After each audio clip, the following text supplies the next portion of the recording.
A few years later, Beethoven went to Vienna to study with Haydn. A few years later, चंद सालों बाद Beethoven went to Vienna. Beethoven Vienna गया to study, मुताला करने के लिए या पढ़ने के लिए with Haydn. बेटा हेडन को उर्दू में हेडन ही लिखेंगे, ये उसके दोस्त का नाम है. चंद सालों बाद Beethoven हेडन के साथ मुताला करने के लिए वियना गया. Soon he was writing a great deal of music himself. Soon जल्द ही ही वॉज राइटिंग, वो तरतीब दे रहा था. बेटा राइटिंग का मीनिंग भी हम यहाँ पे तरतीब दे रहा के मीनिंग में लिखेंगे.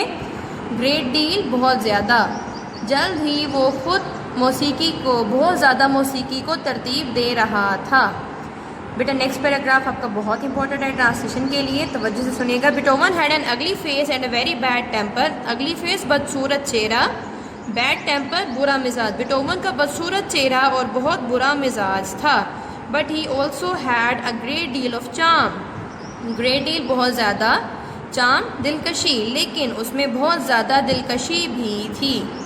The wealthy people of Vienna invited him time after time to their homes. Wealthy people दौलतमंद लोग, इन्वाइटेड दावत देते, टाइम आफ्टर टाइम वक्तन फ़वक्तन. वियना के दौलतमंद लोग वक्तन फ़वक्तन उसे अपने घरों पर दावत देते थे. दे फॉरगेव हिम, वो उसे माफ़ कर देते. When his temper flared up, temper का लिखेंगे गुस्सा, फ्लेयर्ड अप भड़क उठता, वो उसे माफ़ कर देते जब वो गुस्से से भड़क उठता. बेटा इस पैराग्राफ में हमें ये मालूम हुआ है कि बीटोवन इतना खूबसूरत भी नहीं था और उसका मिजाज बहुत बुरा था, यानी वो बहुत जल्दी गुस्सा कर जाता था. वो उसे माफ़ कर देते जब वो गुस्से से भड़क उठता. Illness made him become deaf when he was only 31. Illness बीमारी, मेड हिम उसे बना दिया, डेफ बहरा, बीमारी ने उसे बहरा बना दिया जब वो सिर्फ 31 साल का था.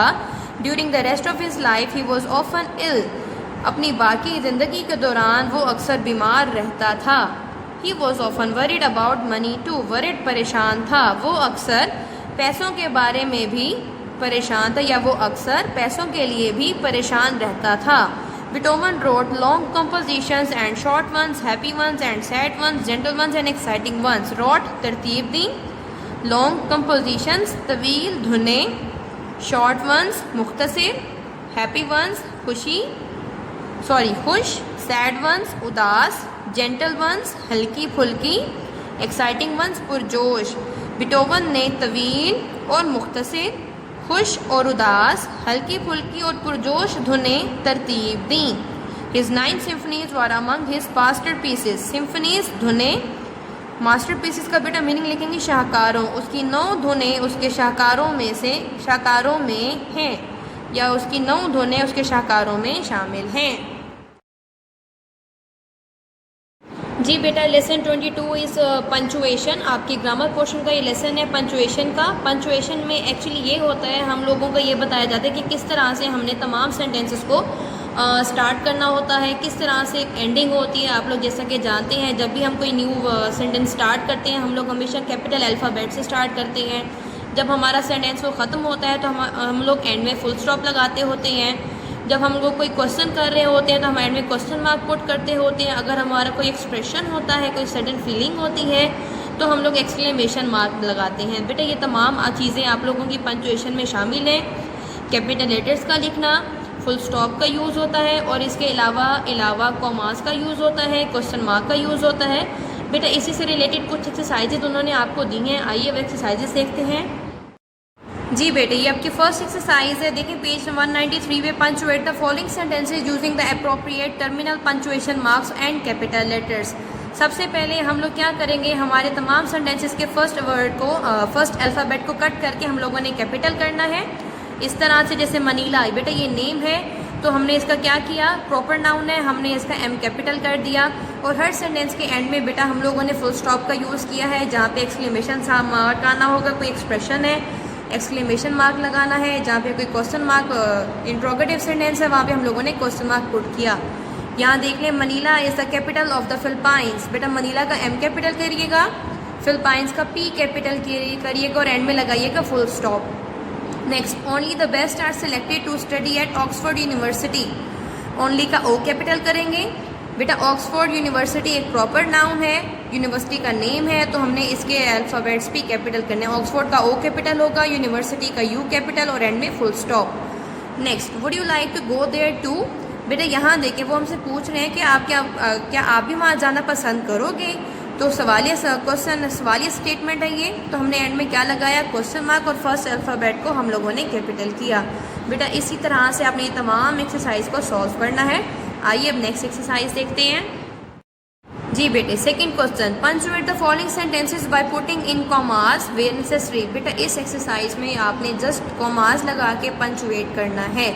आपको जैसा कि मालूम है जहाँ पे बहुत सी चीज़ों की वैरायटी आ जाती है तो हम लोग वहाँ पर भी कॉमास का यूज़ करते हैं।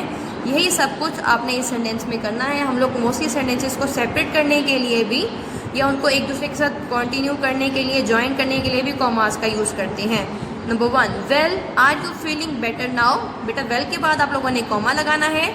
We bought fish, mutton, chicken, fruits and vegetables at the market. बेटा यहाँ देखिए यहाँ पर डिफरेंट वैराइटीज़ आ गई तो हम सब में क्या करेंगे, कॉमा लगाएंगे। फ़िश के बाद कॉमा लगाएंगे, मटन के बाद कॉमा, चिकन के बाद कॉमा, और फ्रूट्स के बाद कॉमा हमने नहीं लगाया क्योंकि वहाँ पे ऑलरेडी एंड आ चुका है। इसी तरह से ये तमाम एक्सरसाइज भी आपने सॉल्व करनी है।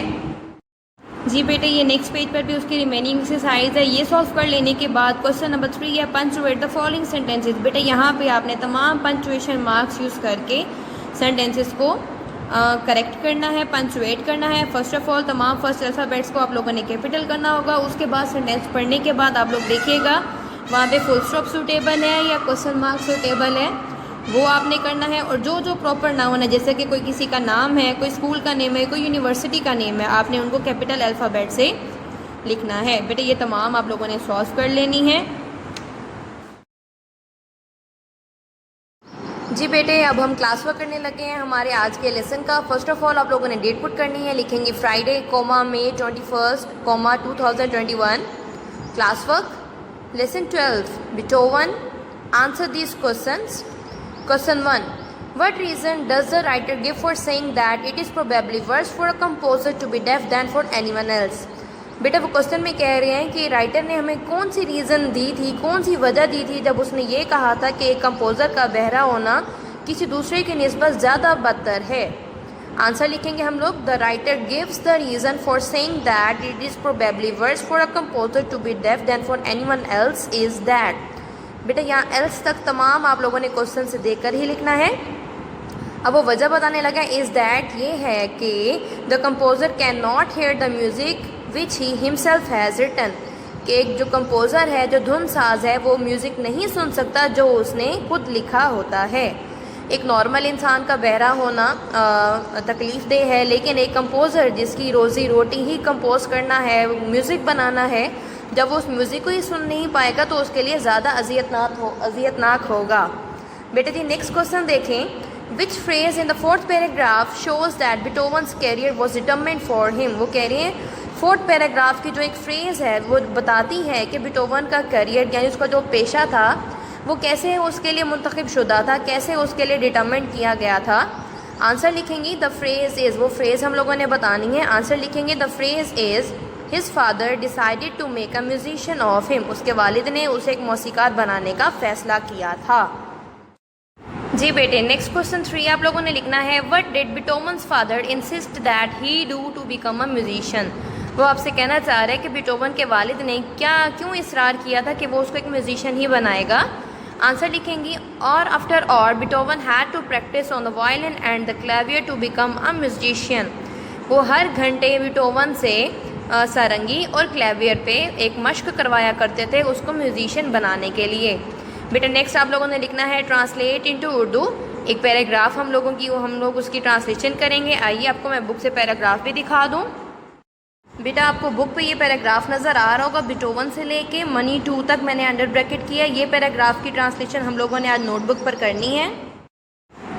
बेटे जी उसी पैराग्राफ की ट्रांसलेशन है। बीटोवन का बदसूरत चेहरा और बहुत बुरा मिजाज था, लेकिन उसमें काफ़ी ज़्यादा दिलकशी भी थी। वियना के अमीर लोग उसे वक्तन फ़वक्तन अपने घरों पर दावत देते, वो उसे माफ़ कर देते जब वो गुस्से से भड़क उठता था, और जब वो सिर्फ 31 साल का था तो बीमारी ने उसे बहरा कर दिया था।